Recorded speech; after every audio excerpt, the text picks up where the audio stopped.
very involved with music, and I love the way that they incorporated music Great during music. the program. Yeah, it was really Very good music. Good. All right. All right, so as more comes up, I'll let you know. And of course, if you hear something, let me know so I can share it with the rest of the class. Okay? I don't know about you, but I really didn't do very well in statistics.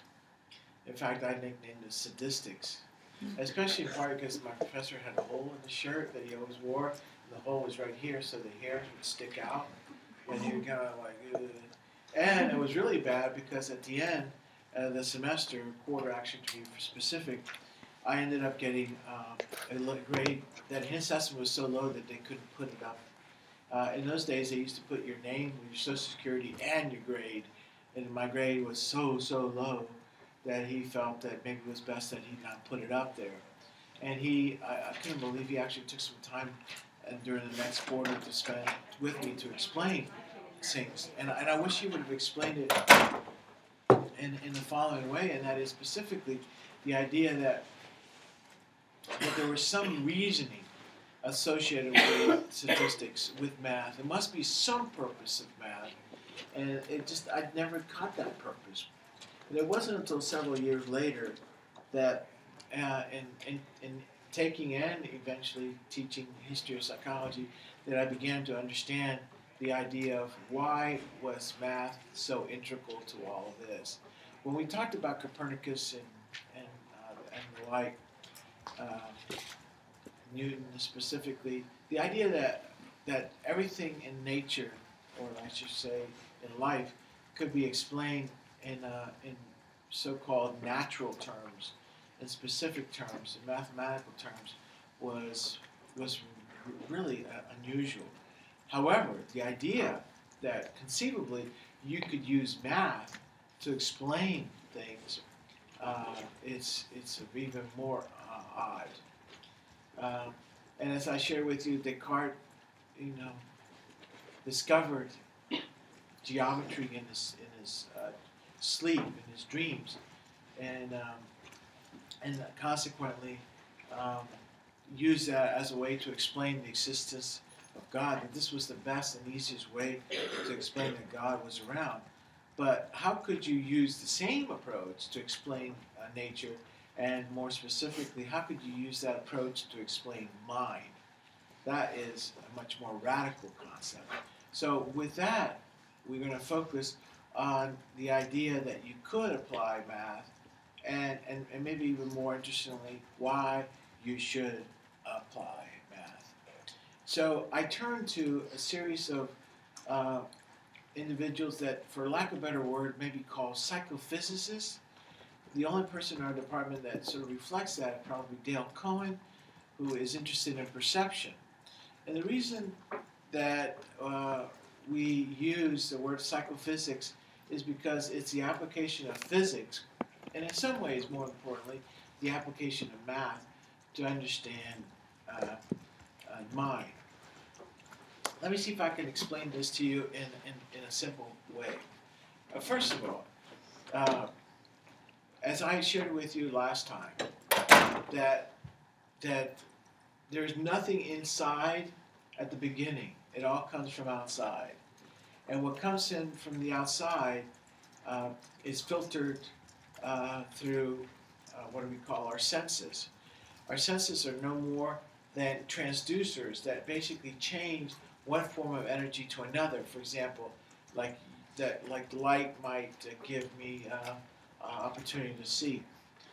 My words are essentially music to your ears. That's not a joke. Actually, that's the truth. And therefore, something happens. Now, could it very well be that my voice and my comments to you are not necessarily music? Is that possible? Yes. Unlikely, I know, but possible. That's why, for example, some of us like country music. And that's why many of us who like country music have brain damage as well. So, is that true, Alex? I believe that's true. That's a truism, the Puente truism. Country music causes brain damage. And the reason I know that's because my patients who have brain damage listen to country music, so I've concluded that country music is the cause of their brain damage. What's that? In my book, that's causational. So, but why is it that some of you like country music? Is it because you're impaired? Like, who likes country music in here? Many people in this room have brain injury. So why is it that you like country music and I don't? Because in essence, we hear the same thing, but we perceive different. In essence, there's everything that comes into me, unless I'm like tone deaf or blind or something like that, what I get inside of me is exactly what goes inside of you. It's all the same. Elizabeth wears glasses, but that's about it. So, and when it's all said and done, what goes into her retina is the same thing as Margot and so forth. Now, what's curious is how she interprets this information is very different. The difference in terms of what I think is going on and what's going on is quite different. I don't know if you've been listening to the Jodi Arias trial. Yeah, it's been going on for a few days. I'm not sure if that porn, is that law, or what it is. Are you familiar with what's going on? It's this girl who was having, as the news say, salacious sex with her boyfriend. And in fact, a few minutes before he's killed, they're taking nude pictures of each other. Then she stabs him 27 times, shoots him in the face, and slashes his throat from one side to the other, so he's almost decapitated. So the question is, at least for me, how do you have salacious sex at one moment and then slash the guy's? This is like a human version of the praying mantis kind of thing. So how does that work? Clearly I'm missing something. What she was thinking is obviously quite different than what I would have been thinking at that moment. And that is what we call perception. Sensation is the sensory information that comes into us. Perception is the interpretation of that sensory information. And even though some of us have difficulties with our transducers, like I mentioned, Elizabeth with glasses, but outside of that, everybody gets the same sensory data. But everyone interprets it quite different. We have about a third of you liking country music. Anybody in here like rap? The second leading cause of brain injury in the United States. Opera. Anybody like opera? Okay. Opera, I think, also causes brain damage. But people who listen to opera don't believe that that's true. So how is it that we can have all these different perceptions? That is what's most interesting about psychology. How is it that this occurs? So that's what we're going to talk about. And it's all about Germans. And because the Germans, I think, were one of the first in Europe especially to begin industrializing. And what's industrialization? Nothing more than making one thing be repeated over and over again in a very efficient fashion. A craftsman does one thing, like a surfboard. A surfboard manufacturer takes that and makes a whole bunch of them. You know where most epoxy surfboards are made of today? In mainland China, away from the coast. By Chinese that I know have never seen a wave. Don't even care. Okay? But who makes the original one? Some guy in California that has certain angles and so forth, so on. Okay? Industrialization is taking one thing and magnifying by a lot to be efficient at producing that one thing. That's why if you have tailor-made clothing, a suit might cost $2,000. If you go to J.C. Penney or someplace like that, it could be like $50. Why? Because it's industrialized. It's not fitted to you. It's just, in general, made by large numbers. And the way you do that is by insane accuracy. Very, very, very careful accuracy. And of course, when it's all said and done, it has to do with math. All about math. And what I'm going to talk about in the next little while is about the ideas of three individuals from Germany, all from central Germany. The first one is called Herbart, Johann Herbart, Herbart, 1776 to about 1841. Herbart, oh, hello, how are you? Good.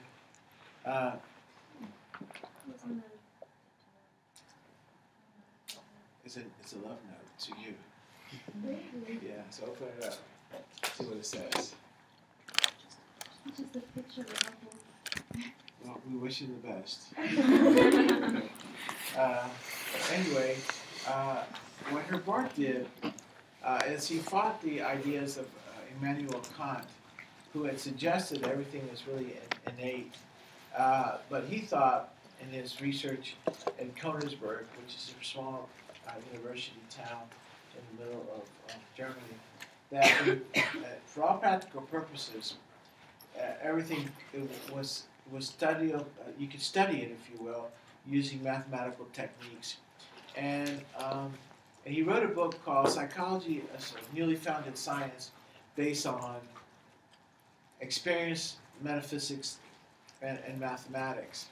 And what I want to do is I want to explain to you what I think those words mean, because in reality, the way that he describes them makes the choice of words potentially odd, at least by today's standards. So, experience.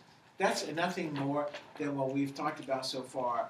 A more technical or modern word might be empiricism.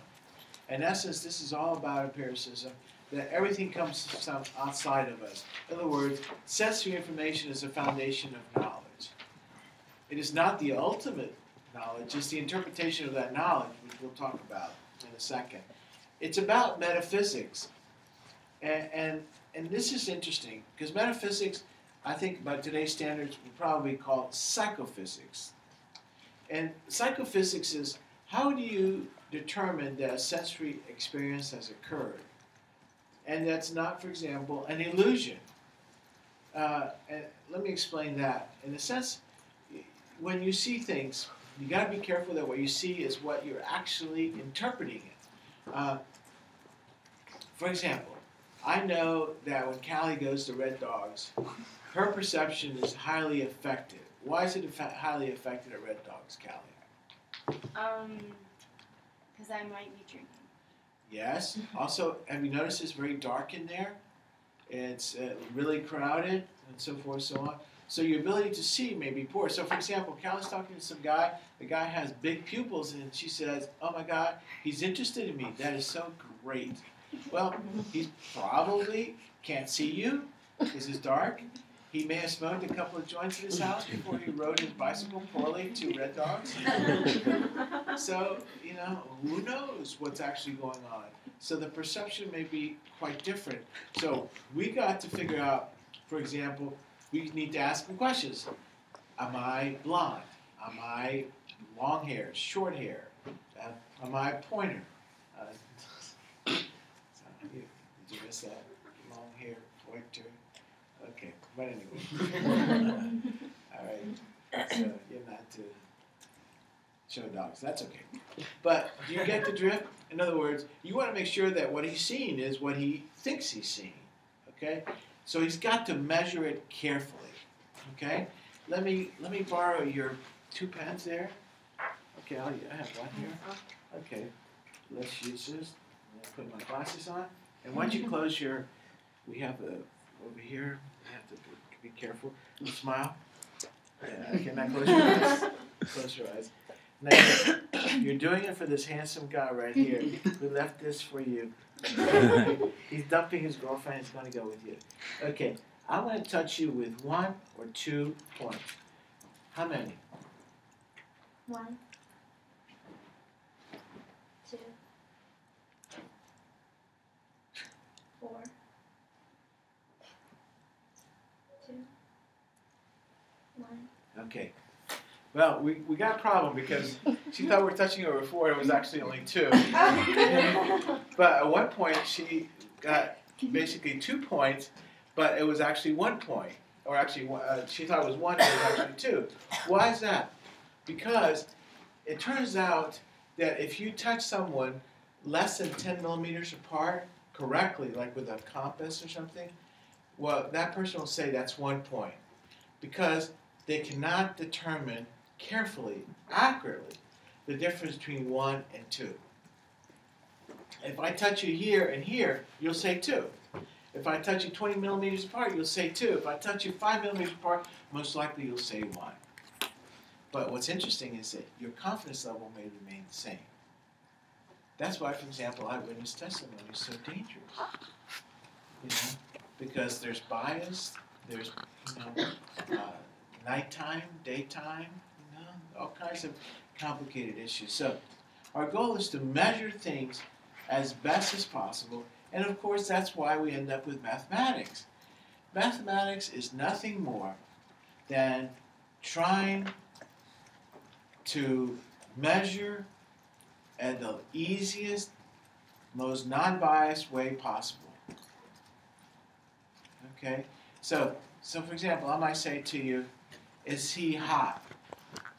And you say, oh, he's like very hot. Well, how do you measure that? Like temperature? 1 to 10. 10 is not so good because 10 is not, there's no good midpoint. So you tend to do a Likert scale, 1 to 7. 1 is like cold as all get out. 7 is like insanely hot. 4, easy come, easy go, no big deal. Okay? So, but even then, that's tough. Why is that tough? Because that's your perception. So you know what I might do? I might do a better measurement, like heart rate. Why? Because heart rate is much less perceptual. You understand? Or I might look at salivary content, or something like that. Because my goal is to tease out the sensation from the perception. Because sensation is what goes in, the perception is what's interpreted. And do you think you can bias perception? And if so, how? Miss California? Do you think what? How do I bias perception? She was serving this weekend, and I was in there, and I said that her grade was contingent on how good a breakfast I got served. Mm-hmm. Yeah, it was really good. And not only that she served it, but somebody else paid for it. But now, did I influence you at all? Did you go back there and tell the cook anything? I did. You did? Did he throw some more stuff I on? told him that he better not mess up because my grade is depending. And what did he say? He did the best he could. Yeah. Now, you think that your grade's dependent on that breakfast? I hope not. You don't know. That's perception. Okay? Is it, John? That's perception, yeah. Yeah, no. Is it her grade dependent on that breakfast? Most likely. Maybe like 70-30. Nah, not really. Because, I'm not going to grade you for the breakfast. Okay? Sensory is the grade, if you will. Perception is what you think you might get. Which was, we got to be careful because if we live too much in perception, we may be wrong. How many boyfriends and girlfriends have we had where we were way off wrong? Because the sensation did not match the perception. Okay? And that's one of the problems with modern day humanism. We all think that what we think is right, but sometimes what we think is wrong. And if we think it's right, we may be way off base. One of the fascinating things about my demented patients is their ability to remember is very poor, but their ability to be confident is unimpaired. In fact, even enhanced. So they act like they know what they're doing, but they're really, really poor at recalling. The sensation and perception mismatch. So in many respects, you want to make sure that they do, and the best way to do that is to measure one and then measure the other, which is tough. It's very, very tough. When we get into some new areas of psychology, we'll talk about how we want to match those together and how the brain does a good job in some cases and a bad job in others in making that match come true. But I want to go into some detail in the next little while and talk about how is it that we measure sensation. Okay? And I want to talk about a couple of what I would call hardcore psychophysicists, and specifically I want to talk about Gustav Fechner, 1805 to 1887, who worked at a place called Leipzig, Leipzig. And you should recall this from Dr. Sutton's lecture. This is where Wilhelm Wundt worked at. And this is the beginning of psychology. So if you're a Muslim, you would think about Mecca. If you're a Christian, you think about, I suppose, Jerusalem, Bethlehem. If you're a psychologist, you might think about Leipzig. So Leipzig is where it all started. So this is the beginning of psychology. It's in this particular town in East Germany, now regular Germany.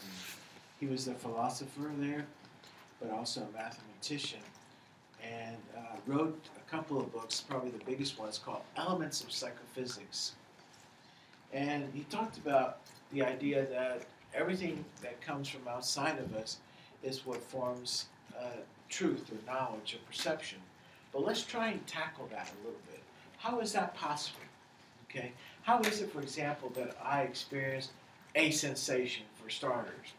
In other words, I suspect there's noise out there. I think there's rain and there's wind, but I can't hear it. And to be honest with you, not only can I not hear it or see it, but it doesn't really matter to me. So therefore, since it doesn't matter and I can't see it, it doesn't go into my knowledge base. But how does this information get into the potential knowledge base?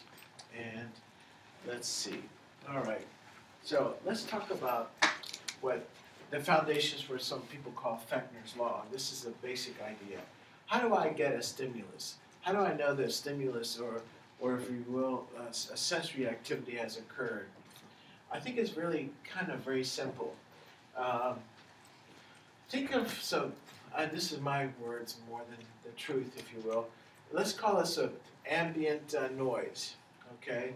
Ambient noise is what's outside of us that's ongoing. So I think I just heard a door back there. I think I hear some air conditioning or heating, whatever.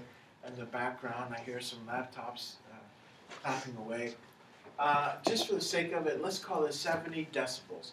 So a low level, maybe 50 or something like that. How do I know that I've heard a noise? Like, for example, my voice. Somehow or the other, my voice has to have some kind of change in the ambient level. So in other words, it has to be at least 70. So for example, if I hear 71 and the background is 70, I might think there's something going on because they're not equal.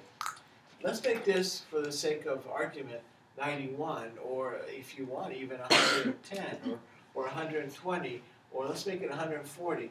If this is 2 times this, I guarantee you that you will experience something. Okay? When you experience, quote, that something, that essentially means I have actually heard a stimulus. Otherwise, it doesn't work at all. Imagine that you're walking down the beach, and is that a person that I see, or is that a seagull? You have to have some contrast effect.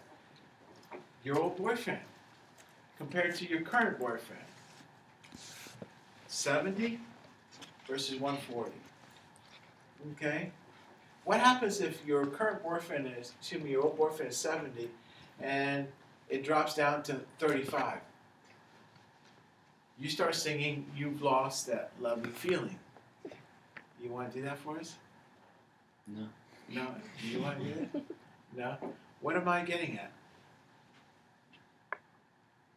You want something? Sort of.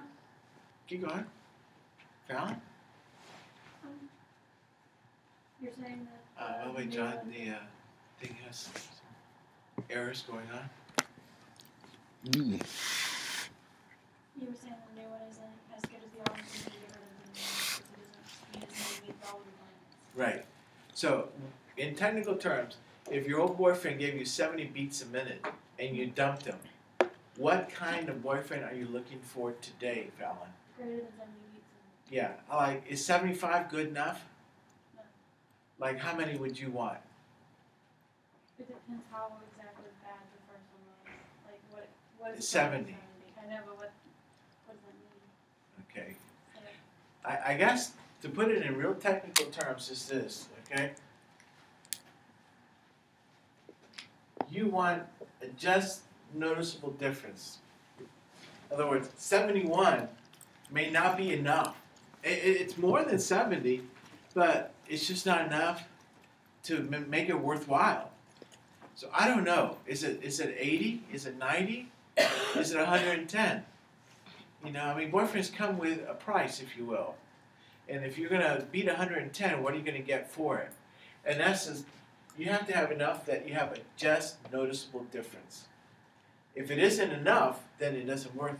If your boyfriend gave you 70 beats a minute, and you meet a guy and he gives you 71, I don't know, 75, maybe you say, I hope I see you again. 80, you talk to him longer. 90, maybe you give him your email. 120, give him your roommate's email. Get the wrong one. Could be a dangerous guy. And if your boyfriend is at 70 and he starts being not that interesting and it drops down to 35, it's a death blow. Okay? In other words, if you don't have an experience, then it's of no value. So a sensory experience is basically a comparison of where you're at today to where you've been before. That's why your mom says don't marry the first guy you date, because there's no comparison. You want a data set. You want several people that gives you the denominator, that gives you a foundation. Like I said earlier, science is all about comparison. Just the noticeable differences in sensation is being able to compare the current situation with a foundation or comparison. If there is one, then I'm experiencing. If it isn't one, I'm not. Have you heard Jimi Hendrix, a song about I am experience? If you listen to him, Jimi Hendrix, you hear his song about experience, and he talks about a JND. And the JND is achieved how? It's achieved in his case by doing drugs. Okay, he's altering his perception not by getting an experience, but by assuming the experience. But that's very dangerous. Why is that very dangerous, Alex? Well, not only is it permanent, but when you mismatch the sensation to the perception that much, you start living a lie. Okay? And that lie gets you into serious trouble. Okay? So you want to make sure that the perception somehow or the other matches the sensation, or otherwise you're going to be living a dream, and the dream is going to end up being problematic. Now, a real quick question. Why is it that people have to do drugs when they get real high up in the rock and roll world? Why is that? Why do you think that's the case? That seems frequent. Why is that? To help make them more creative. Make them more creative? Or Yeah. bring out different viewpoints. Yeah. What? Any other ideas come to your mind? Money and access. Money and access, yeah. Maybe a misunderstanding that perception and sensation need to go together. Maybe playing rock shows is so enthralling that they need something else to get them up there. Yeah, especially during the times when you're not up there. I wonder. I saw Bruce Springsteen at Palladium the other night, a 3-hour concert. Unbelievable, the amount of energy. And I'm wondering, how does the guy deal with taking out the trash? You know? To not face reality and to live in this illusion that they're living a dream and they're on top of the world and nothing can stop them. So theoretically, most of us are living at 70 beats a minute, and we all like it when it goes to 140, especially if there's a positive valence to it, like a rock and roll concert. But do you think the system can handle 140 over and over again, especially if it's fictitious? You know what this is called? When you do this without data, it's called a delusion. Okay, illusions get you nowhere. So we'll talk about that later on. But perception is a very dangerous thing. You can alter it, but you can get in trouble. It's going to be serious trouble. So let me talk about one of Fechner's students, also that hung out at Leipzig, and that's Hermann Helmholtz, Hulmholtz, 1828 to 1894. He was interested in studying the senses, and particularly the two most common senses that we rely on for information. What do you think they are? What is it that we really need most? For example, taste? Is that a big one? No? Taylor, what do you think? Yeah. No, that's not that big. For my dog it is. Biggest link to memory. Yeah. Yeah. I don't know. Nope. Sight and hearing. You know, sometimes we call these people deaf and dumb. You know, why do we say those things? The assumption was that they weren't getting data from the outside world. Okay? And since they were not getting data from the outside world, they were quote dumb. Those terms are, of course, passé, politically correct, and simply put, incorrect. Because it turns out these people get data from a variety of sources. But he talked about the psychology of tone, T-O-N-E, and Handbook of Physiological Optics. And what he was trying to do is make the assessment that conceivably, you have to measure this carefully as a way to figure out what's going on inside. In essence, the first step in understanding perception was to measure what was going on in sensation. And of all the things in sensation that are possible, like smell and so forth, the two that fed the most, the fountain of what eventually became perception and subsequently knowledge, was essentially this business of sensory data that comes from the eyes and comes from the ears. This is really where it was at. And that's why we sometimes called, in the old days, people that were hard of hearing dumb, because the assumption was that you couldn't get data. And since you couldn't get data, therefore, you never gathered enough information to make a reasoned understanding of the world. We know that's incorrect, way off base and so forth, but this is the foundation. And just to confuse you, and I'll end on this note, is it possible that everything I told you is entirely wrong?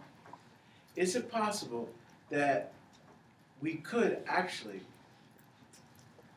begin this world entirely with all the knowledge that we have? Immanuel Kant suggested this. He said that contrary to Herbart, who he debated aggressively, in his book, Reason, Critique of Reason, and so forth, what Kant said is everything is actually a priori.